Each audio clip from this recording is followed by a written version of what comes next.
தஞ்சை தமிழ் பல்கலைக்கழகத்தின் துணைவேந்தர் அண்மையில் பணியிடை நீக்கம் செய்யப்பட்டார். இந்நிலையில் பல்கலைக்கழகத்தில் முறைகேடாக பதவி பெற்றவர்களிடமிருந்து ஊதியத்தை திரும்ப வசூலிக்க வேண்டும் என்றும் அங்கீகாரமற்ற பட்டப்படிப்பு சான்றிதழ்களை வழங்கியதற்காக நிர்வாகம் மீது நடவடிக்கை எடுக்க வேண்டும் என்றும் கோரிக்கைகள் எழுந்துள்ளன. தஞ்சை தமிழ் பல்கலைக்கழகம் தமிழின் பெருமைகளை தரணியெங்கும் பரப்புவதற்காக 1981ஆம் ஆண்டு தொடங்கப்பட்டது. தமிழ் மொழி குறித்தும் தமிழர் பண்பாடு குறித்தும் ஆய்வுகளை மேற்கொள்வது இதன் முதன்மையான பணிகளாகும். தமிழ் பல்கலைக்கழகத்தின் கட்டடங்களை வானில் இருந்து பார்த்தால் கூட தமிழ்நாடு என்ற எழுத்து தெரிவது இதன் தனி சிறப்பு. வ.ஐ. சுப்பிரமணியம், ச. அகத்திலிங்கம், சி. பாலசுப்பிரமணியம், அவ்வை நடராசன் போன்ற சான்றோர் தங்களது அயராத உழைப்பால் இப்பல்கலைக்கழகத்தின் உயர்வுக்கு வழிவகுத்தனர். எனினும் இப்பல்கலைக்கழகத்தின் மீதான சில புகார்கள் தமிழின்பால் தனியா ஆர்வம் கொண்டோரை வேதனையில் தள்ளியுள்ளது.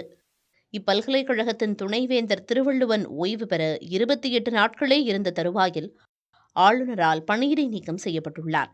கடந்த 2017-18ஆம் ஆண்டுகளில் அப்போதைய துணைவேந்தர் பாஸ்கரன் 40 பேரை பேராசிரியராக நியமித்த நிலையில் இவர்களிடம் பணம் வாங்கிக் கொண்டு நியமனம் நடந்திருப்பதாகவும் தகுதியில்லாதோருக்கு வேலை வழங்கப்பட்டதாகவும் புகார்கள் வெடித்தன. இதுகுறித்து நீதிமன்றத்தில் வழக்கு தொடரப்பட்ட நிலையில் குற்றச்சாட்டுகள் குறித்து மேல் நடவடிக்கைகள் எடுக்கவில்லை என கூறித்தான் பணியிடை நீக்க நடவடிக்கை எடுக்கப்பட்டிருப்பதாக கூறுகிறார் வழக்கு தொடர்ந்த வழக்கறிஞர் நெடுஞ்செழியன். இந்த துணைவேந்தர் எந்த விதமான நடவடிக்கை எடுக்காதனால கவர்னர் உத்தரவையும் ஒபே பண்ணல, அரசு விவரங்கள் கேட்கும் போதும் முறையா கொடுக்கல. அதாவது ஒரு சில குறிப்பிட்ட நபர்களை கூட்டு சேர்த்துக்கிட்டு இவங்க அது மாதிரி பண்ணிட்டு இருக்காங்க. தமிழ் பல்கலைக்கழகத்தில் ஒரு குரூப் மாதிரி இயங்கிட்டு இருக்கு. இந்த பல்கலைக்கழகம் இயங்குறதே கிட்டத்தட்ட 10 to 20 நபர்களுக்காக தான் அந்த பல்கலைக்கழகம் இயங்குது. அந்த மாதிரி ஒரு முறைகேடான நியமனம், முறைகேடான பதவி உயர்வு, அதெல்லாம் எதுவுமே அவங்க எந்த நடவடிக்கையும் எடுக்கல. முறைகேடாக பணிபெற்றோர் மீது நடவடிக்கை எடுப்பது தவிர அவர்கள் இதுவரை பெற்ற ஊதிய தொகையான 50 கோடி ரூபாயை திரும்ப வசூலிக்க வேண்டும் என்பதும் இவரது வலியுறுத்தலாக உள்ளது.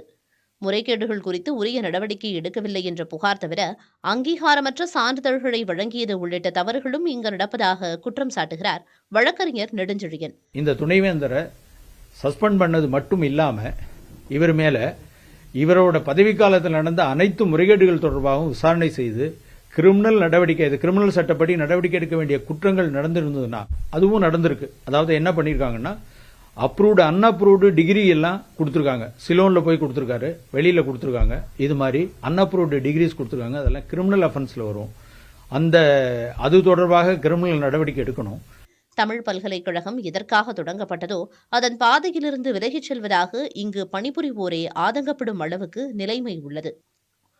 உள்ளுவதெல்லாம் உயர் உள்ளல் என்ற உயரிய குறிக்கோளோடு தொடங்கப்பட்ட பல்கலைக்கழகம் தமிழ் செழிக்க பாடுபடுமா என்பதே தமிழ் ஆர்வலர்களின் எதிர்பார்ப்பு.